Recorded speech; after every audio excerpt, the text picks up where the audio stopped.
Governor Sindh Kamran Tessori media से गुफ्तगू कर रहे हैं, आपको बराह रास्त लिए चले। उस प्रेसिडेंट को भी हमने बैठा के पूछना है कि आपके जो रोज़मर्रा के मामलात थे वो कैसे चल रहे थे। 10,000 लोगों का रोज़ाना फुटप्रिंट है वहाँ आने का और जाने का, और इससे ज़्यादा भी हो सकता है। तो ये जो इतने सालों से गुल प्लाज़ा की मैनेजमेंट है, उस मैनेजमेंट में बात करनी होगी। और सिर्फ गुल प्लाज़ा के नहीं, कराची में चलने वाले हर प्लाज़ा की मैनेजमेंट को बुलाना होगा, और उसके लिए गवर्नर हाउस का दरवाज़ा खुला है। आएँ, अपना प्रपोज़ल लाएँ कि भाई हमें इन चीज़ों की हुकूमत से ज़रूरत है, इन चीज़ों की हम दुकानदारों से ज़रूरत लें जो कारोबार कर रहे हैं, कमा रहे हैं, टैक्स दे रहे हैं। वो अपनी सेफ्टी क्यों नहीं कर रहे पहले।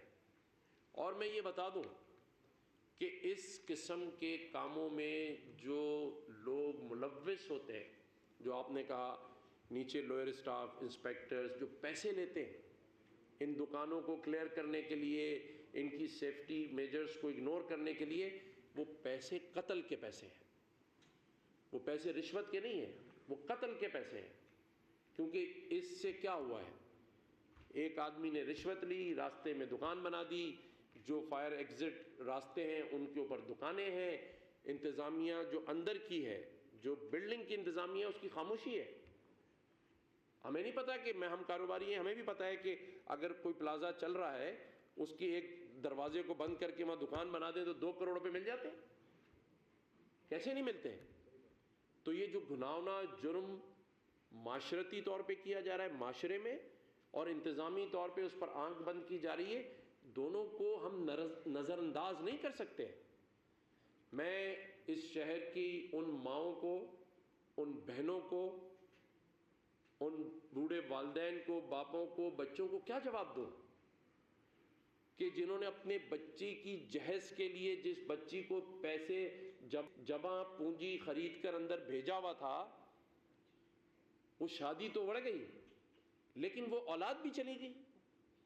वो प्रेग्नेंट माँ जो मदर केयर की दुकान में जाके अपने होने वाले 2 महीने के बाद बच्चे के लिए सामान खरीदने गई थी, वो बच्चे समेत इस दुनिया से चली गई।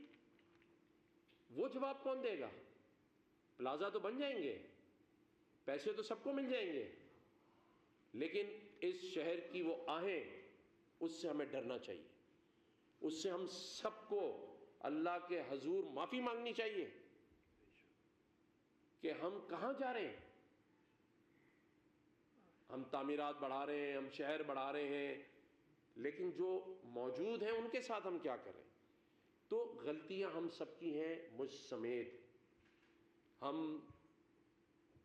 एक दूसरे को नीचा दिखाने में इतने आगे जा चुके हैं, हम मैनेज करने के आदी बन चुके हैं। हर चीज़ को मैनेज कर लें, फलाने आदमी को मैनेज कर लें, उसको समझा लें, उसको बिठा लें। ये नहीं हो सकता। हमें इस वाक़े से सबक लेना होगा। आगे कोई ऐसा खूनी प्लाज़ा अगर इस शहर में खड़ा हुआ है या मौत वाला प्लाज़ा बनने जा रहा है, हमें दोनों को रोकना होगा। ये हदफ होना चाहिए। ये नहीं होना चाहिए कि हम सारा जोर इस बात पे लगा दें कि ये कैसे हो गया। हाँ, अगर हम इस बात पे मुत्तफ़िक हो जाएं, मैंने अपनी पेशकश की है, सिंध हुकूमत का भी मैं कोई उन पे ब्लेम नहीं करूँगा, बल्कि उन्होंने अगर 1 करोड़ मुआवजे की अनाउंसमेंट की है, खुश आइन बात है, लोगों को थोड़ा इससे हौसला मिलेगा। लेकिन इसके आगे भी हमने जाना है। हमने आगे आइंदा ऐसे वाक़यात ना हो, उसके लिए कानून साजी तो मौजूद है, इम्प्लीमेंट मौजूद नहीं है। इम्प्लीमेंटेशन के लिए हमें सबसे पहले, मैं समझता हूँ चैम्बर की एक बहुत बड़ी जिम्मेदारी जावेद भाई आपके हाथ में आ गई है। आप अपनी चैम्बर में एक पूरी कमेटी बनाएं और पूरा अखबार में इश्तिहार दें, और उसमें आप बताएं कि जो जो प्लाज़ा, जो जो ऑफिस बिल्डिंग, जो जो स्कूल्स, कॉलेजेस जो जो हैं, वो आपके पास उसकी हर एक की मैनेजमेंट है। और अगर मैं उसके ऑडिट की बात करूं तो अगर 1000 दुकानों के 5,500 से इस प्लाज़ा में लिए जा रहे थे तो करोड़ रुपए हैं महीने के। वो सारे अपने ऑडिट के साथ और अपने काम लेकर आपके पास कमेटी में आ जाए कि जी मेरे पास ये सिस्टम नहीं है, फायर जो आप बता रहे सेफ्टी का, मेरे पास रास्ता नहीं है, मेरे प्लाज़ा में पुरानी मैनेजमेंट ने दुकान बना दी है, इसको तोड़वाया जाए। चैम्बर उस कमेटी के थ्रू उसी वक्त SBCA को खत लिखे कि अगर इसके 6 रास्ते हैं कि 6 के 6 खोले जाएं, किसी की भी दुकान हो उसको उड़ा के रख दें। बड़े से बड़ा ताकतवर आदमी हो, अगर उसने रास्ते के कॉरिडोर में दुकानें दे दी हैं, आप जिस मॉल में जाएं आप देखें जहां से भागने के रास्ते हैं, सब ने 50-50 लाख रुपए पर डे पे, किसी ने चॉकलेट लगा दी है, किसी ने आइसक्रीम लगा दी है। ये जो उसका नक्शा है उसमें शामिल नहीं है। कल भगदड़ मचेगी तो कहां से भागेंगे? पैसा कमाएं या जान बचाएं? तो ये चैम्बर इस मामले को टेकअप कर ले और उसके बाद इदारों को डायरेक्शन दे, और अगर आपकी डायरेक्शन ना मानी जाए तो फिर हम बैठे, हम मिलकर काम करते। और ये जो रिवायत डाली जा रही है ना चीज़ों पे, इस पर भी मैं बात करना चाहता हूँ। मैं 3 दिन से वहाँ देख रहा हूँ, कोई भी सियासी जमात का आदमी वहाँ गया है या मजहबी जमात का गया है तो वो लोगों से इजहार हमदर्दी करने गया है, वहाँ पर जो वाक़या हुआ उसके खिलाफ एहतजाज करने गया है। ये एक नया जो ट्रेंड शुरू किया है कुछ लोगों ने, बड़ी इंतहाई शर्म की बात है। व्यूज़ लेने के लिए आप व्यूज़ ले रहे हैं, कोई एक आके बता रहा है जी वहाँ से 15 लोग आवाज़ें दे रहे हैं ताकि लोग बेचारे भाग रहे हैं उनके लोग, और उस पर लाखों व्यूज़ लिए जा रहे हैं। कोई सियासी जमात का नुमाइंदा बात कर रहा है तो पीछे 4 आदमी खड़े होके उसके साथ बदतमीजी कर रहे हैं, और फ़ौरन वो रील डाली जाती है और उस रील के बाद 1 लाख व्यूज़।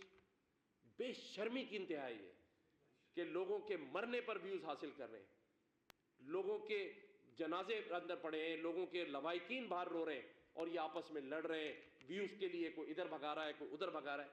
शर्म आनी चाहिए ऐसे लोगों को।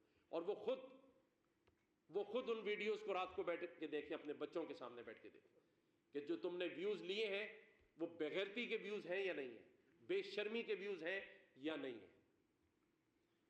हज़रत मौलाना बशीर फारूकी साहब ने एक बहुत अच्छी बात का प्रपोज़ल दिया है। इसी सदर में एम्प्रेस मार्केट के पास एक बड़ी बिल्डिंग जो पार्किंग प्लाजा है वो इस वक्त खाली पड़ी हुई है। देखें 2 महीने के लिए तो आप सामान सिर्फ रखेंगे और सेटल होंगे, 2 महीने शुरू हो जाएंगे। तो मैं बशीर भाई के ताउन से खुद ख़त लिखूँगा मेयर कराची को, और उसमें मैं उनको ये प्रपोज़ल दे रहा हूँ कि फिलफोर जो पार्किंग प्लाजा की बिल्डिंग है उसमें इन सब लोगों को शिफ्ट कर दिया जाए। अगर यहाँ पर 1 लाख स्क्वायर फीट है तो वो 1.5 लाख ही है, कम नहीं है। हम सब जाकर विज़िट भी कर सकते हैं, क्योंकि देखें हमने अभी इनको कम से कम 1 साल के लिए या 6 महीने के लिए, आपको पता है बिज़नेस साल से 12 महीने से पहले कम में नहीं चल पाएंगे। 2 महीने में तो आप किसी की सिर्फ दुकान में सामान रखेंगे तो अगला 2 महीना शुरू हो जाएगा, तो वहाँ पर फिर लड़ाइयाँ शुरू हों। इससे पहले ये जो पार्किंग प्लाजा एम्प्रेस मार्केट पर है, अगर ये कुल प्लाजा के दुकानदारों को दे दिया जाए तो मैं समझता हूँ कि इस पर मेयर कराची मशावरत कर लें। ये भी कोई सियासी पॉइंट स्कोरिंग नहीं है, बशीर फारूकी साहब का प्रपोज़ल है। उससे पहले हमारे हाजी रफ़ीक परदेसी भाई का प्रपोज़ल मौजूद है कि कॉस्ट टू कॉस्ट बेसिस के ऊपर ये गुल प्लाजा को जल्द से जल्द बना सकते हैं। चैम्बर को मैंने कहा है कि आप कमेटी बना के जितने कराची के प्लाजा हैं पूरे सिंध में, देखें अब कोई जान ना जाए उसके लिए हमने काम करना है। जो चली गई उसके लिए मग़फ़िरत की दुआ करनी है, उनके वालिदैन से हम माफ़ी मांगते हैं, उसके माफ़ी के तलबगार हैं। कोताहियाँ मैंने कहा सबसे हुई हैं, कोई बात नहीं, कोई जल्दी आ गया, कोई देर से पहुंचा, सब के सब यही चाहते थे कि आग बुझ जाए। लेकिन ये और बात है कि वो 3 दिन बाद बुझी खुद ब खुद। ये आप देखें ना 3 दिन, ये लम्हा फिक्रिया है, ये दुनिया के किसी SOP में शुमार नहीं होता कि आप एक लगी आग को 3 दिन, मैं इसमें ये नहीं कहता कि हमारे इंतज़ामिया ने जान करके की है, नहीं, बिल्कुल नहीं। हमारा सिस्टम कहाँ ख़राब है उसे फाइंड आउट करना है। हमारी इसमें कोताही कहाँ है? मटेरियल नहीं था, मैनेजमेंट नहीं थी, वहाँ पर जो ज़रूरत का सामान था वो नहीं था। ये इसलिए कि आइंदा वो सामान मौजूद हो। मैंने रेस्क्यू 1112 को फ़ोन किया, ब्रिगेडियर तारिक साहब को, मैंने कहा वो कहाँ हैं यूनिफॉर्म वाले आपके लोग जो अंदर घुसे?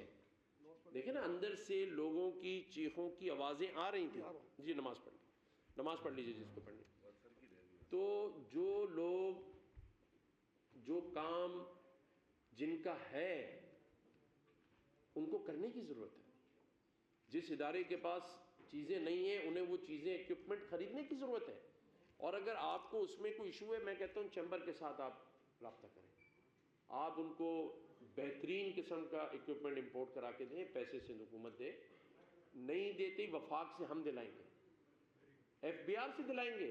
آپ کو پتہ ہے جب کووڈ آیا تو یو ایس کے اندر جو ٹیکس لیے جاتے ہیں وہ ریفنڈ کیے جاتے ہیں. پھر اگر گل پلازا نے 10 سالوں میں جو ٹیکس دیا ہے اس کے پیسے سے آپ اس کے دکانداروں کی مدد کر سکتے ہیں. اربوں روپے کا ٹیکس, اربوں روپے. دیکھیں نا, آپ کو صرف ریفنڈ دینا ہے, جس کا ہے اس کو آج ضرورت ہے, ٹھیک ہے نا. اس کے لیے بھی ہم وفاق کو خط لکھیں گے, وزیر اعظم پاکستان کے ساتھ میٹنگ کریں گے. دیکھیں میں بات بڑے دل سے کر رہا ہوں, مجھے کوئی اس وقت پرواہ نہیں تھی کہ لوگ مجھ پہ مشتعل ہوں, مجھے کوئی پرواہ نہیں تھی کہ بلڈنگ کا ٹکڑا مجھ پہ گر جائے. میں اللہ کو حاضر ناظر جان کے کہتا ہوں, یہ گواہیں 2 بار انہوں نے مجھے کھینچ کے ہٹایا کہ یہاں سے ہٹے, اوپر سے جنریٹر گر رہے ہیں. ہم وہیں کھڑے تھے جو اسپاٹ پہ کام ہو رہا تھا, ایک گاڑی ٹرک کے لیے ہم نے فون کیے, وہاں کھڑے ہو کے میں نے 35 ٹیلی فون کالز کی, 35. اور میں نے جیسے کہا کہ 2 دن سے میں نہیں سویا کیونکہ مجھے اپنے بچے نظر آ رہے تھے. میں سوچ رہا تھا میری فیملی بھی اندر ہو سکتی ہے, میں یہ سوچ رہا تھا کہ جس کی فیملیز ہیں وہ بھی ہماری فیملیز ہیں نا, جو اندر سے چیخ و پکار کی آوازیں آ رہی تھیں, جو لوگ آتے تھے اور مجھے کان پہ فون لگا دیتے تھے, وہ کہتے تھے مجھے نکال لیں باہر. وہ کانوں میں سنی ہے میں نے, کیونکہ میں جس ٹائم پر پہنچا ہوں اس وقت یہ معاملات اندر پیک پر تھے, لیکن لوگ زندہ تھے اندر. لیکن جس طرح باقی لوگ بے بس تھے, مجبور تھے, میں نے وہ ماؤں کی آنکھوں میں آنسو گرتے دیکھے لڑیوں کی طرح. وہ میاں جس کو وہ کہتا ہے میں موٹر سائیکل لگانے گیا تھا, پارکنگ نہیں تھی, اور میری بیوی حاملہ ہے 7 سے 8 مہینے کی, نہیں آئی واپس.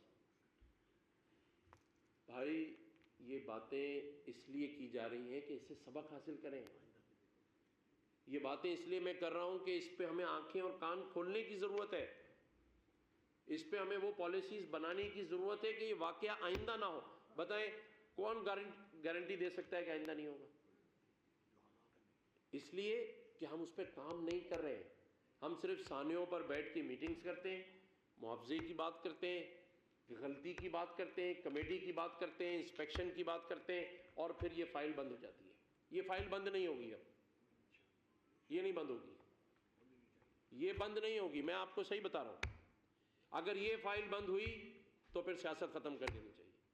میں تو کم از کم ریزائن دے کے چلا جاؤں گا, خدا کی قسم. میں اللہ کو حاضر ناظر جان کر کہہ رہا ہوں, جو عذاب اللہ ہمیں دے گا نا قبر میں, کہ تمہیں منصبوں پہ بٹھایا تھا, تم لوگوں کی جانوں سے کھیلتے رہے ہو.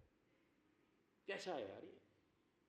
آپ کے اپنے اوپر رکھ کے سوچو بھائی, اگر آپ کی فیملی کے ممبرز اندر ہوتے, چیخ رہے ہوتے, اور آپ باہر کھڑے ہوتے, پاگل ہو جاتے آپ دیواروں سے سر مار دیتے. میں جانتا ہوں, میں نے لوگوں کو پیار کر کر کے سینوں سے لگایا ہوا, ان کو ٹھنڈا کیا ہے, ان کو کہا ہے کہ نہیں انشاءاللہ ہم نکال لیں گے.